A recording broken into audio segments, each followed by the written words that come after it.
Set ৫-এর প্রথম ভাগে ১, ২ এবং ৩ দাগের যে প্রশ্নগুলো রয়েছে তার সমাধান নিয়ে আলোচনা করছি।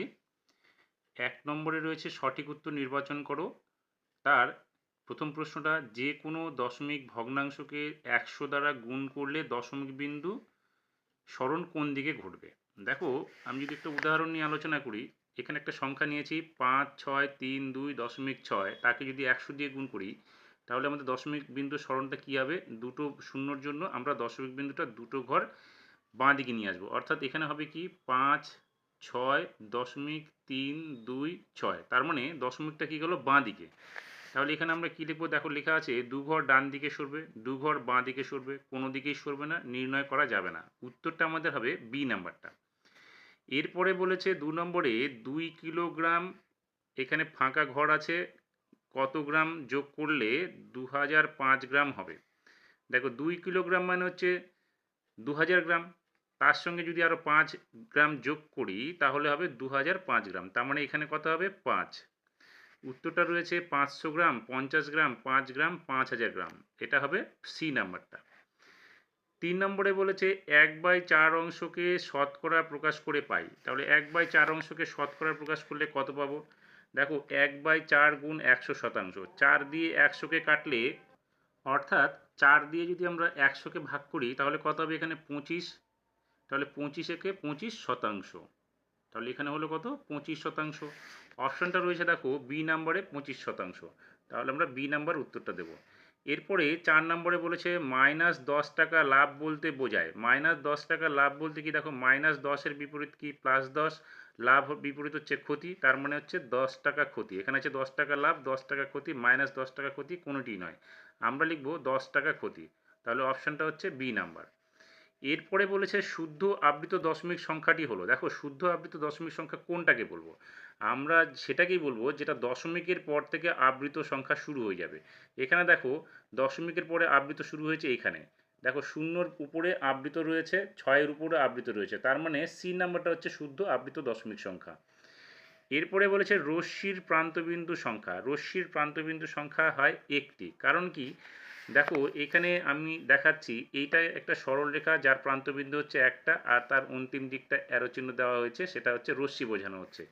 এটা যদি আমরা অন্যভাবে বুঝি, তাহলে এটা যদি একটা টর্চ হয়, তাহলে টর্চ থেকে যে আলোগুলো বের হচ্ছে, আলোগুলো অন্তিম দূরত্ব পর্যন্ত যেতে পারে, অর্থাৎ এখানে থেকে শুরু হচ্ছে, যেতে পারে অনেক দূর পর্যন্ত, অর্থাৎ এটাই হচ্ছে প্রান্তবিন্দু, এটা হচ্ছে তার শেষ সীমানা নেই, অর্থাৎ এখানে আমরা বিন্দু পাচ্ছি কটা? একটা।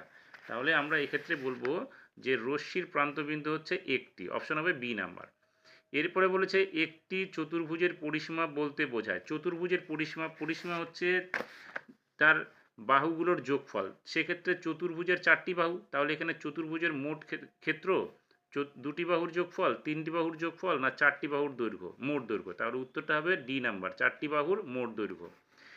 70%কে সামান্য ভগ্নাংশে প্রকাশ করলে পাওয়া যাবে। দেখো 70%কে যদি আমরা সামান্য ভগ্নাংশে প্রকাশ করি তাহলে কত হবে? 70% মানে হচ্ছে 70/100, এটাকে কিন্তু আমরা কাটাকাটি করে 7/10ও করতে পারি, কিন্তু উত্তরে এখানে দেখানো আছে দেখো 7/10, 70/100, 700/1000, 7, এখানে 0.07, আমাদের কি বলেছে? ভগ্নাংশে প্রকাশ করতে বলেছে, তাহলে এটা আমরা কি করব? 7/10টা আমরা পেয়ে যাব, কারণ কি এখানে 0 0 কেটে গেলে 7/10 থাকবে, তাহলে এখানে হচ্ছে 7/10। এবার অপশানটা আমরা এটা লিখতে পারি কি? অপশান হচ্ছে এ নাম্বার, কিন্তু আমরা যদি আবার 70/100 রাখি তবুও কিন্তু ঠিক হবে, কারণ আমরা এটা কিন্তু 70/100 কাটলেও কিন্তু সেই আমাদের 70%ই বের হবে। অতএব এই দুটো অপশনের মধ্যে একটা অপশন হবে, উত্তর কি আছে আমাকে একটু দেখতে হবে, তবে আমি বলবো এটা হবে 7/10 হলে উত্তরটা যে 70%ই আসবে, আবার বি নাম্বার উত্তরটা দিলেও কিন্তু 7/100 হলেও সেই আমাদের 70%ই হবে। সেক্ষেত্রে আমরা 7/10টাকেই ধরে নেব। এবার 9 নম্বরটাতে বলেছে একটি আয়তঘনকের তল সংখ্যা। একটি আয়তঘনকের তল সংখ্যা কয়টি হবে? দেখো আয়তঘনক মানে কি? আয়তকার ঘনবস্তুকে বলে আয়তঘনক। সেক্ষেত্রে এখানে একটা আমি চিত্র দিয়েছি, এই চিত্রটার মোট তল সংখ্যা কয়টি হবে? দেখো পাশে একটা, এই পাশে একটা, দুটো, আর উপরে নিচে দুটো, তাহলে হলো 4টা, এদিকে একটা, এই পাশে একটা, 6টা, তার মানে আমাদের এখানে অপশন রয়েছে 2টি, 4টি, 6টি, 10টি, অপশন হবে সি নাম্বার। এবার বলেছে যে কোনো স্তম্ভচিত্রে প্রতিটি স্তম্ভের মধ্যে দূরত্ব ড্যাশ থাকে, একই আলাদা নির্দিষ্ট মান থাকে না এক এক থাকে। দেখো আমরা যদি স্তম্ভচিত্র অঙ্কন করি সেক্ষেত্রে কিন্তু আমরা এখানে একটা স্তম্ভচিত্রের উদাহরণ দিয়ে বোঝাচ্ছি। এখানে যে আমরা ভাগ করি এখানে কিন্তু দূরত্ব প্রত্যেকটা স্তম্ভের ক্ষেত্রে সমান দূরত্ব থাকে বা একই থাকে। সেক্ষেত্রে আমরা এখানে অপশনটা দিব হচ্ছে এ নাম্বার অপশনটা, একই দূরত্ব থাকে। এরপরে প্রশ্ন ২ নম্বরে বলেছে নিয়ন্ত্রিত সংখ্যা কাকে বলে। দেখো নিয়ন্ত্রিত সংখ্যা যেটা বইয়ের তোমাদের রয়েছে ১৬২ পৃষ্ঠায় সেখানে কিন্তু একটু অন্যরকম দেওয়া আছে। সেখানে বলেছে দেখো এখানে +2 টাকা, +1 কিমি, +2 কিমি, +3 কিমি এগুলি রাশি, কারণ এরা এককযুক্ত সংখ্যা। কিন্তু +1, +2, +3 এদের কোনো একক নেই, তাই এরা ধনাত্মক সংখ্যা। আবার -1, -2, -3, -6 এরা ঋণাত্মক সংখ্যা। এই সংখ্যাগুলিকে নিয়ন্ত্রণ সংখ্যা বলা হয়। তোমরা এইটুকু লিখতে পারো। এইবার এটা ছাড়াও কিন্তু আরেকটি সংজ্ঞা তোমরা দিতে পারো, সেটা কীরকম হতে পারে? সেটা হতে পারে নিয়ন্ত্রিত সংখ্যা বলতে এমন একটি সংখ্যা বোঝায় যা একটি নির্দিষ্ট মানের চেয়ে ছোট বা সমান হবে। এবার উদাহরণ যদি আমরা ধরি যে কোনো পরীক্ষায় তোমাদের ১০০ নাম্বারের মধ্যে পরীক্ষা হবে, এবার ১০০ নাম্বারের মধ্যেই তুমি কত পেতে পারো? হয় ১০০ পাবে আর না হলে ১০০ থেকে কম পাবে। ১০০ থেকে তো বেশি পেতে পারো না, সেই জন্য ১০০ সংখ্যাটা এখানে নিয়ন্ত্রিত সংখ্যা হলো। তাহলে সংজ্ঞা অনুযায়ী আমরা বলতে পারি যে নিয়ন্ত্রিত সংখ্যা বলতে এমন একটি সংখ্যা বোঝায় যা একটি নির্দিষ্ট মানের চেয়ে ছোট বা সমান হতে পারে। সেক্ষেত্রে এই উদাহরণটা আমরা দিতে পারি। যেহেতু এখানে উদাহরণ জানি আমরা শুধু সংখ্যাটা দিয়ে দেবো, তোমরা বইয়ের যেটা লেখা আছে সেটাও তোমরা দিতে পারো। এর পরবর্তী যে সংখ্যাটা রয়েছে সেটা বলছে কি -13 এর থেকে ছোট তিনটি সংখ্যা লিখতে বলেছে। দেখো -13 এর চেয়ে ছোট সংখ্যা যদি আমরা ধরি, একটা উদাহরণ আমি সংখ্যা রেখার সাহায্যে দেখাচ্ছি। 0 থেকে শুরু করে আমি এখানে -16 পর্যন্ত একটা সংখ্যা রেখার একটা অঙ্ক করেছিলাম এর আগের ভিডিওতে। সেখানে দেখো 0 থেকে যদি আমরা প্লাসের দিকে যাই, 0 থেকে 1 একটু বড়, তার থেকে 2 আরও বড়, তার থেকে 3 আরও বড়। কিন্তু বিপরীত দিক থেকে গেলে -1 0 থেকে একটু ছোট, -2 0 থেকে আরেকটু ছোট, অর্থাৎ -1 এর তুলনায় -2 ছোট। সেক্ষেত্রে আমাদের যেহেতু এখানে বলেছে -13 এর থেকে ছোট তিনটি সংখ্যা, তাহলে -13 এর থেকে ছোট তিনটি সংখ্যা কি হতে পারে? -13 এর থেকে ছোট তিনটি সংখ্যা হবে -13 থেকে আরও বড় সংখ্যাগুলো, অর্থাৎ -14, -15 এবং -16। এই সংখ্যাগুলো হচ্ছে -13 এর তুলনায় ছোট সংখ্যা। এরপরে 3 নাম্বারটা বলেছে পরম মান কি। পরম মান বইয়ে দেখবে লেখা আছে, পরম মানের কোনো সংজ্ঞা নেই, কিন্তু ওখানে দেওয়া আছে +3 এর পরম মান 3, -3 এর পরম মান 3 এরকম লেখা আছে। তো আমরা সংজ্ঞাটা এইরকম দিতে পারি, পরম মান হলো 0 থেকে সংখ্যা রেখার দূরত্ব দিক বিবেচনা না করে। তাহলে পরম মান হলো 0 থেকে সংখ্যা রেখার দূরত্ব দিক বিবেচনা না করে যে সংখ্যার মানটা পাওয়া যায় সেটাই হচ্ছে পরম মান। অর্থাৎ আমি এখানে একটা উদাহরণ দিচ্ছি, এখানে 0 রাখলাম, 0-র দিকে এদিকে +1, +2, +3, বাঁ দিকে আমরা দেব -1, -2 এবং -3। তাহলে আমরা যদি বলি -3, এই -3 কি 0 থেকে বাঁ দিকে, তাহলে -3 এর পরম মান অর্থাৎ 3 একক, 3 ঘর গিয়েছে, তার মানে 3 হচ্ছে পরম মান। এইভাবে আমরা এটাকে পরম মান হিসেবে তুলে ধরবো।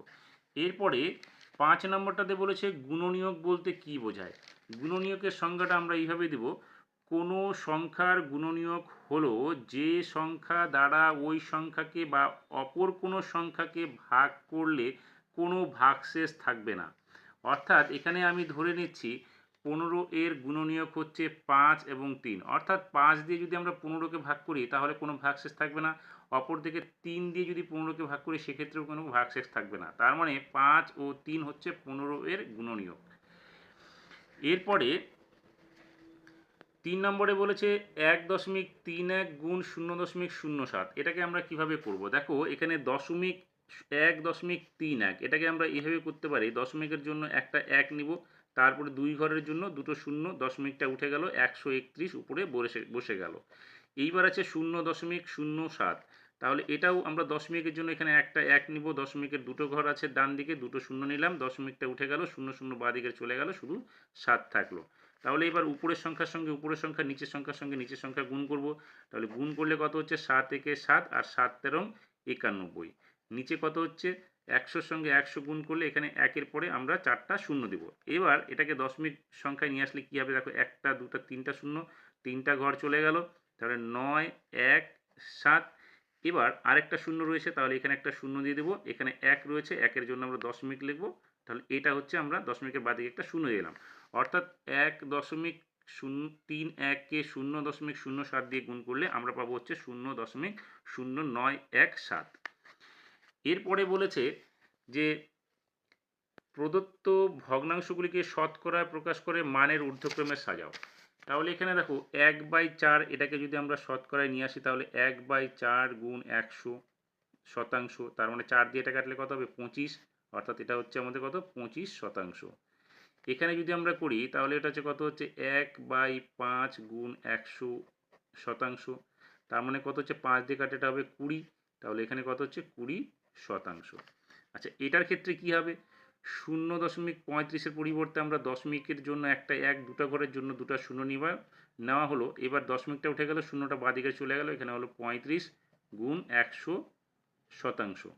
তাহলে 100 কেটে গেল, তার মানে আসলো কত 35%। এটার ক্ষেত্রে কি হবে, 0.5-এর ক্ষেত্রে এখানে দশমিকের জন্য এক ঘর আছে, একটা শূন্য, উপরে 5 বসলো, ইন্টু 100%, কাটলে কত হবে এখানে 10 হবে, তাহলে 5 10-এ 50%। এটার ক্ষেত্রে কি হবে, দশমিকের জন্য 1 পাবো, 2 ঘর আছে, দুটো শূন্য পাবো, দশমিক উঠে গেল, 41 বসলো, গুণ 100%, 100 কেটে গেল, 41% হলো আমাদের এটা। এবার আমাদের কি বলেছে, এখানে ঊর্ধ্বক্রমে সাজাতে বলেছে। তাহলে ঊর্ধ্বক্রমে মানে কি, ঊর্ধ্বক্রমে মানে হচ্ছে আমাদের ছোট থেকে বড়। দেখো এখানে 25%, 20%, 35, 50, 51। 20 হচ্ছে সব থেকে ছোট, তার মানে 1/5। তাহলে আমরা যদি এটাকে সাজাই তাহলে 1/5, তারপরে হবে 25 1/4, তারপরে হবে 35 0.35, তারপরে কি হবে 0.41, এটা হবে 0.5টা 0.5, তারপর হবে 41টা, তাহলে 0.41 এবং তারপরে হচ্ছে 0.5, এটা ভুল হলো, এটা পড়ে যাবে, 50%টা পড়ে যাবে, তারপর হবে 0.5। এরপরে কি বলেছে, বলেছে একটি আবৃত দশমিক ভগ্নাংশ লেখো, সংখ্যাটিকে আবৃত দশমিক ভগ্নাংশ বলার কারণ কি। দেখো আবৃত দশমিক ভগ্নাংশ বলার কারণ হচ্ছে আমরা 1/3 যদি একটা সংখ্যা নিই তাকে আমরা আগে ভাগ করি। তাহলে দেখো দশমিক দিয়ে একটা শূন্য নিলাম, 3 দিয়ে 3 দিকে 9 হলো, আবার 1 চলে এলো, আবার যদি আমরা দশমিকের জন্য একটা শূন্য পাই তাহলে আবার 3 দিকে 9 আসবে, অর্থাৎ 1 ভাগশেষ থাকবে। তার মানে দেখো আমরা পরপর 3 পেয়ে যাচ্ছি, অর্থাৎ 3 এর এখানে আমাদের হচ্ছে আবৃত 0.3। এবার এটাকে আবৃত কেন বলা হচ্ছে, দেখো আবৃত বলা হচ্ছে এই কারণে, আমরা যতবারই ভাগ করি না কেন, ভাগ করলে ঘুরে আমাদের ভাগশেষ একই থেকে যাবে, অর্থাৎ বারবার পর্যায়ক্রমে আমাদের 1 ভাগশেষ থেকে যাচ্ছে, অতএব এই ভগ্নাংশটা হচ্ছে আবৃত দশমিক ভগ্নাংশ। এরপরে পরেরটা বলেছে অর্ধেক শব্দটিকে শতকরা, সামান্য ভগ্নাংশ, দশমিক ভগ্নাংশ এবং যে কোনো ছবির মাধ্যমে প্রকাশ করো। তাহলে এখানে আমরা একটা বৃত্ত নিলাম, বৃত্তকে আমি মাঝামাঝি ভাগ করে দিলাম, তাহলে এটাকে আমরা অর্ধেক, একটা রুটি নিলাম, ধরো যদি রুটিকে আমরা সমান দুভাগে ভাগ করি তাহলে এটাকে, এই অংশটাকে অর্ধেক বলবো, এই অংশটাকে আমরা অর্ধেক বলবো। তাহলে এটাকে আমরা কিভাবে লিখবো, তাহলে অর্ধেক মানে হচ্ছে 1/2, অর্থাৎ 2 ভাগের মধ্যে 1 ভাগ, এত অংশ, এটা হচ্ছে অর্ধেক বোঝানো হয়। এবার এই অর্ধেককে আমরা শতকরা কিভাবে নিয়ে যাব, তাহলে 1/2 গুণ 100%, 2 দিয়ে এটা কাটলে কত হবে 50, তার মানে হচ্ছে 50%। সামান্য ভগ্নাংশ নিয়ে যেতে বলেছে, সামান্য ভগ্নাংশ মানে হচ্ছে আমাদের 1/2, এটাই হচ্ছে আমাদের সামান্য ভগ্নাংশ, তার মানে এটা হচ্ছে অংশ। এবার দশমিক ভগ্নাংশ, অর্থাৎ 1/2কে ভাগ করতে হবে। দেখো 1/2কে যদি আমরা ভাগ করি সামান্য ভগ্নাংশে কি হবে, এটা 0.5 হবে, সেটাই হচ্ছে আমাদের 2 দিয়ে 1কে ভাগ করবে, দেখবে 0.05, তার মানে এটা হচ্ছে আমাদের দশমিক ভগ্নাংশ। আশা করি বোঝাতে পেরেছি কীভাবে 1 থেকে 3 পর্যন্ত অঙ্কগুলো সমাধান করতে হবে। সকলকে ধন্যবাদ।